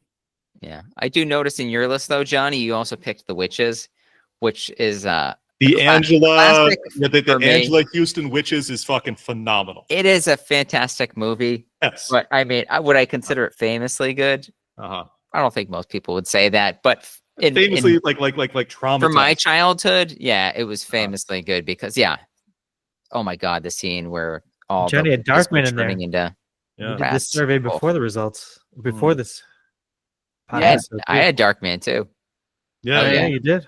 Look at that. I just remember the posters as a kid. I remember seeing the poster at the movie theater, and it seemed kind of a big deal at the time. And it's dark and ominous, and you're like, "Who is this dude?" He's I mean, I have to ask, Mo Better Blues? Yeah. Famously good? Wasn't it? I heard just so many people wanting to go see and things. It was better than most. I was 10, man. It was Mo Better. No. Wasn't that the one with he's a music guy? If we never made Mo Better Blues, we never would have gotten Sinners. I mean, it paved the way. Right. Anyway. He's our audio guy. What do you expect? If he didn't choose that, I'd question it. Let's go on to famously bad movies with Devine kind of setting the record of episode hater here with 8 famously terrible movies compared to me and Eric and I who have 4 movies each, and Andy who just has 2 because he's a loving and collaborative soul like that. And I like how I only recognize 3 of them on his list. Well, this is a super interesting one to me because there is only one. If you look at all 4, there's only all the movies. There's no overlaps except for a certain pick that Andy and Naveen both had on their list for a movie that I think has just already endured just too much abuse, like on this show. So, Opportunity Knocks, famously bad. I don't know about that one. Yeah. I mean, Really? Come on. I think at the time people probably like jazzing with it. This was a time where people were like all in for Dances with Wolves. You can't tell me that, like, I don't know, white male protagonist, kind of charming, likes pets. No, nobody liked that movie ever, and I refuse. I challenge you to find somebody that liked that movie. Yeah. You know, don't take that challenge. I've been on the letterbox. Yeah, no, the person doesn't exist. Yeah, but Joe versus the volcano. Wait, yeah, hell yeah, it was such a piece of shit. That was like an MTV movie. Good God, get out of here. That was a great movie. I love that movie. That was not. That was a great movie. It was so not. That was the guy from what was that TV show? Bosom Buddies? No, the one where they would go through, like, they jump through the portal and go to different time periods. And, Bakula. It was like not Quantum Leap. No. God damn it! It will come to me afterwards. Oh, but yeah, no, it's a piece of shit. And wasn't there like a talking cockroach in that film? Yes. Get it out of here. Get it out of here.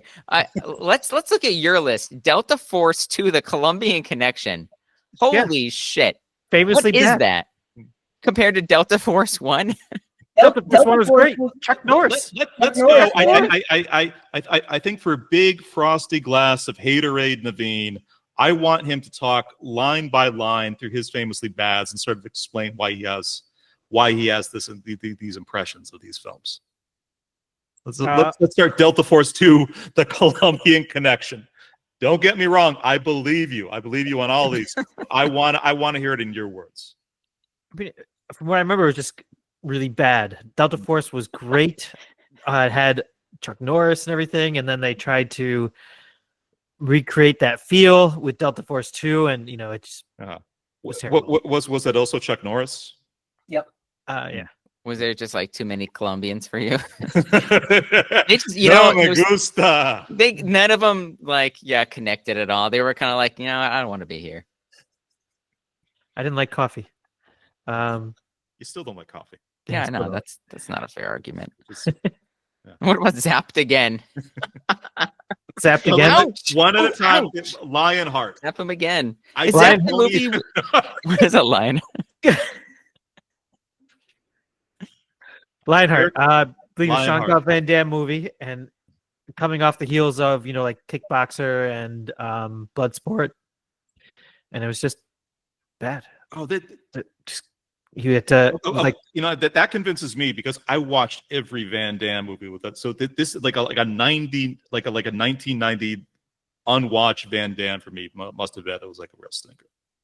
I was gonna say, they were all kind of the same thing, but you showed up, right? Again, look who's talking to, trying to recreate that. There's two kids now. Yeah, there's two kids, and the actor that played Casey Jones was in it. So I saw that. I was like, yes, give me him twice in 1 year. He had a busy year. Uncle, whatever his name was. They had the scene with the talking toilet. Remember? Give it to me. Yeah, give me your poopies. Look who's talking. I don't remember that, probably because it was so bad. The kid woke up. He had to go to the poop. He had to go poop really bad, and his stomach was getting all fuzzy. And he's like, "Oh, I gotta poop. And he gets in the toilet. Like, feed me your poopies.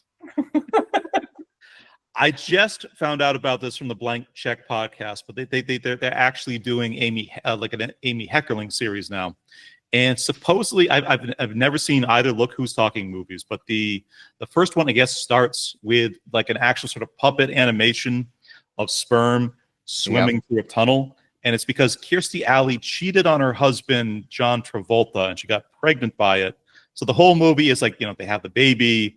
And like the baby has Bruce Willis's voice, and every time he sees like a like a large pair of breasts, he'll say something like the Bruce Willis, like, I didn't know those came in jumbo size, or like fucking nonsense like that. But John Travolta and Kirstie Alley supposedly reconcile at the end of Look Who's Talking 1, and I guess this is true. Like the final shot before they sort of smile at each other, and the final shot before the credits roll is another puppet animation of sperm going. It is. That's exactly what happens. And as a kid, I watched that movie countless times and had no goddamn clue what I was watching. Yeah.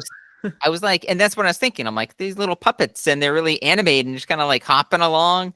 What are these tadpoles? What the hell? Yeah, I was thinking, or like, is this inner space? What's going on there? Inner space. That was a great movie. Like, I don't know if that belongs there. And then it's like life is made, and you're like, I don't know. They escaped, yay, or they whatever they did. Oh, there's the one they're like fighting. He's like, I got in, and he just makes his way in. You're like, oh. Going further down Naveen's list, Mark for Death. This is a Seagal. Steven Seagal movie, yeah. Is this one where he's in a coma?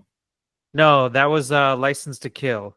Oh. So this came after that, and I think Mark for Death was actually done before, but again, License to Kill did so well that they brought this one back to see if it would do well again, and it was terrible.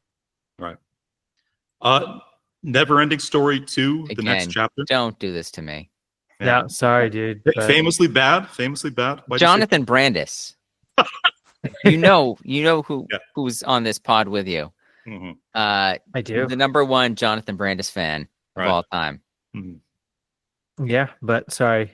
He was my ladybug. The second one didn't do it justice. It didn't? Come on, I remember like liking it because it wasn't a German expressionist horror film like the first Never-Ending Story was. The Rockbiter had a son. Yeah. What did he do? Just like break off a nut or something, and then just like, not the daddy. The original German cut of the first Never-Ending Story, the final scene is just like a rocky sperm swimming down a tunnel. Crazy though, the mom is also Kirstie Alley. Opportunity to Knox, yeah, we can kind of go on. Young Guns 2, not a fan of Young Guns 2. Is that when they were like a little older? Yeah, probably. But you can't put out a movie called Preteen Guns.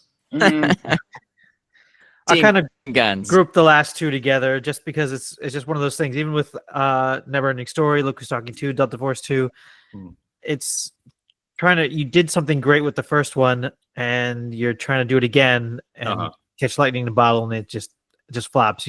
That's like many sequels. Right. They just don't happen to go again and really bring that magic that you had before. I don't even remember Zapped. So those are real guns. Let's go on to ray guns. Zapped Again. Right. Zapped Again. Yeah. It was the first one was with Scott Baio and Will Ames and stuff, and it was just funny, hilarious 80s movie. I think there's some nudity and stuff in there too, and things like that. High school thing. And again, just trying to recreate it. They didn't do a good job as well as Porky's could do. It's going to say 7% on Rotten Tomatoes for the original Zapped. So what did you expect with Zapped Again? Take a second stab at this 7.5%. Yeah. What is the Zapped referring to, by the way? I thought this was that movie. Remember the movie back in the day where it's about the family that got pulled into like the TV, and then what's that? Poltergeist? No. This was like a comedy one, and they kept the family got split up, and they kept ending up on like different like channels in like different shows. And it was all about like a remote control. Like it's not that one with like Adam Sandler, but it was again like an 80s movie. Yeah, so this one. This is Zapped Again. I want to say you're describing Pleasantville, but I know that was 90s minimally. No, this was. You know what? This had John Ritter in it. Oh. John Ritter flick. Zapped Again, he gets struck by lightning or gets hit or something, and he gets these superpowers where he can like do things, make things move like with force and stuff. Right. Then he says inadvertently horny stuff, and Don Knotts just makes a face. Pretty much. Right. Oh, stay tuned. That's what I was thinking of. Real quick on Eric's list, Predator 2, 1000%, complete inexplicable piece of garbage. It's like a movie that has made me feel like physically ill every time I've seen it. It hurt. Take him to the city. I was like, they're out of their like comfort zone now. It just like, weird. that movie was just kind of co-directed by Los Angeles Smog. It's just like an awful, weirdly paced, ugly film. But RoboCop 2 was dope as hell. Like, really, would be. I'm very surprised to see it on this list. Like, we watched it very stoned at your apartment back in the day. Did we? Did we? I must have been very stoned because I don't remember it all. I remember the original, and I thought that was a pretty solid flick. And I think the second one, they just kind of went in some different, interesting directions. It didn't hit as hard as the first one. Sure. But like, that's the one they actually like the full gigantic robot that kind of goes sort of just like completely rogue is a much sort of bigger part of it. It's really upsetting to kind of watch stoned. It's but I've seen it like a couple times. I remember like being like, really pretty okay. Yeah. I hardly ever go back to RoboCop. That was good. Right. Okay. Andy, you want to say anything about like the Captain America from 1990? You said too. Like everything is unrecognizable or something or a sequel. Right. Captain America movie, I have to say I kind of enjoy it just for how garbage it is, how second-rate B movie it is. So bad it's good. Yeah, the costumes are awful. The acting is terrible. The storyline is weak, but it's just it's also one of the first comic book movies I can remember really kind of ever having seen. Interesting.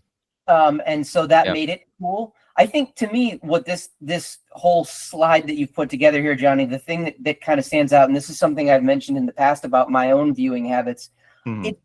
I generally just enjoy movies. Sure. Even bad ones, I can kind of, I still find they have to be find some degree of bad. redeeming value. And I don't know. If I look at your track record and movies that I've chosen over these previous cycles, that's because you pick terrible movies. I thought you that's appreciate me. I picked all bad movies in movies. some form. Right. Well, no, you know what, Naveen, you pick terrible movies too, but they're terrible generally in an endearing way. Other than Opportunity Knocks, that movie is objectively terrible. Right. But yeah, I don't know. For the most part, if it's just like lighthearted fun, even if it's bad lighthearted fun, I'm gonna enjoy it. I'm gonna have a fun time watching it. So, Andy, for what's coming up on B movies, I don't know what Eric has planned, but I know what I have planned. And Andy, I'm going to need you to kind of hold on to that emotion and just try to love cinema and film, and then that way of looking at things like as best as you can, because like at least for me, what I've got picked out might be a little bit trying for you. I'm not going to say any more. I'm excited to be tested. Well, wait until the actual test shows up. Just come at him this way. Be patient, little one. Don't be afraid. No. Johnny will take care of you. Oh yeah. The scary part's over, dude. I know. Hey, look, it's no Captain America, but I took a shot. All right. Finally, we have recognizable sequels, and what a just hive of scum and villainy this set of movies is here. There is just randomly sort of picking through like the different lists. American Ninja 4, The Annihilation, Faces of Death 4, The Killer Tomato Strike Back, Slumber Party Massacre 3, Sorority House Massacre 2, Girlfriend from Hell. Not quite sure how that is a sequel. And I don't know how that got on my list. So I don't even know what Girlfriend from Hell is. So that's weird. Right. Bride of Reanimator. Dwarf Goes Auto Racing. Dwarf. That's awesome. Yeah. So like kind of general questions and just comments I have on this. Like this, just is there any chance any of these fucking movies are any good at all? 100%. Yes. Yeah. Yes. There's at least Dwarf Goes Auto Racing. I'm gonna say there's at least 4 movies on here that all 4 of us would universally fall in love with. Like, let me lead with Deep Throat 2, because that's more than bragging rights. Right. And then let me have a Chaser of Faces of Death 4. That's the one with that Korean family that bring home like that litter of puppies, and let the kids play with them before they just kind of like gut them in the kitchen. Right. Is that the one where the guys, where the two guys are skydiving and they end up like falling into like the gator pond? Yeah. Oh yeah. And it's the same one with that like magician who had that like set of like knives like attached to like some like plank above his head. And then he had like a candle that was burning, like a rope attached to it. And he's trying to get out of the handcuffs and it just hits him right in the face. Like I said, Andy, you need to hold on to your heart. Number 5. We got to do number 5. That was just so goddamn classic.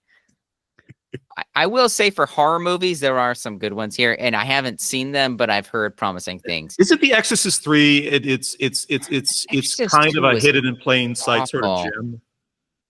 I heard it was decent. The one I'm thinking of is the Psycho sequels, which you would never think would be good. It has the original actor that was in the first Psycho. He reprises his role. And each of the movies is just like a continuation of the story at different parts in this guy's life. Right. And it's actually, they're supposed to be really good. Like, no joke. I bought it. I haven't watched them yet, but I'm going to do it one Halloween. Anthony Perkins, you know that his son, Oswald, has directed 2 like the best indie horror films like the last couple of years, right? This year he did The Monkey and he did Long Legs last year. Oh, really? Oh, no way. Yeah. Both very, very good. I'm sorry. There is a very, very high likelihood that Snake Eater 2, The Drug Buster, is well worth the watch. Yeah, I think that's a reskinning of Deep Throat too. Probably. Right. And that's a Nut Buster, not Drug Buster. It's a Rashomon kind of thing. It's the same story told from a different perspective. Well, it must be with the Colombian connection. Yeah. Yep. Who has the deep throat and who has the snake? Yeah. Followed by Delta Force 3. Okay, so here's a pitch. Here's an on-air pitch.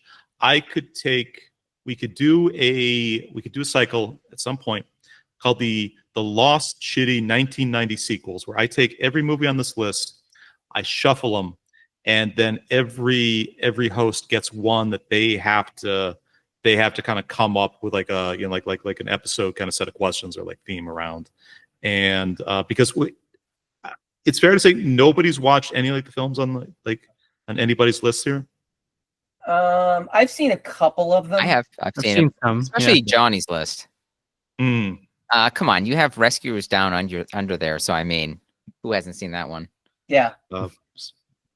I would like to iterate on this proposal. I think it would be a lot of fun, but I propose that none of us are allowed to watch any of the movies that preceded the sequel. Yes. Ooh, and okay. you can't do any research on the plot lines or the stories that came before. You just have to go in 100% cold to watch these movies. Right. I like it. I think we should also take off if anybody has seen any single movie seen by any host needs to get stricken from this list. Yep, I think that's fair. Okay. Yeah, I like it. Nice. Cool. Rescuers Down Under was a sequel. Yeah. To the Rescuers. Yeah, they were up above on the first one. Yeah. I think they're just in the bayou. Born in a bayou. Swamp Thing shows up. Come on, pick up that styrofoam cup, boys. Single very grassy tear rolls down his cheek. All right. Why don't we wrap up here? Episode 54, Rebels Without a Pod. Coming up next week we're going to be concluding the Unconventional Superhero cycle with a live watch and response. This is exciting because Andy very bravely has picked a film that he has never seen, but he was interested enough. He brought his love and his curiosity out into the world for the sake of the show, for the sake of making content. We are going to watch and then immediately record and respond to Troma's great classic, The Toxic Avenger. Eric basically being sort of like the Troma mega fan of the bunch. Do you want to say like a couple words on that before we wrap up? I don't want to spoil anything. No? I want you to go into this. Just consider that it's a raw movie. Yeah. Whatever you're expecting to find in this movie, will be found in plenty more. Hmm. It's Fantastic. it's brutal, disgusting, Right. honest. Mhm. I Deep laugh dirty? at all the most dirt. Yeah, some dirt. I laugh at all the most inappropriate scenes. Mhm. Watching it with me will change your opinion of me, or maybe not. But yeah, it's I mean, one of those films. honestly, Andy, I think kind of being like the biggest sweetheart of the four of us, like the B movie cycle we're going directly into after this may be like a bit trying. It's going to be a journey.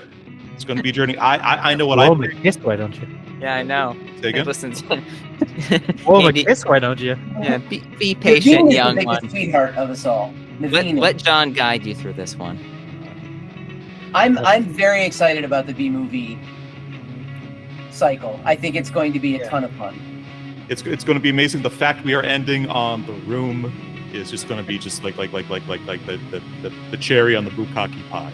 Yep. Let's do it. All right. Episode 54. Pleasure as always, gentlemen. Talk to everyone in a bit. Thank you. Good night. Bye. Okay. Maybe. Night.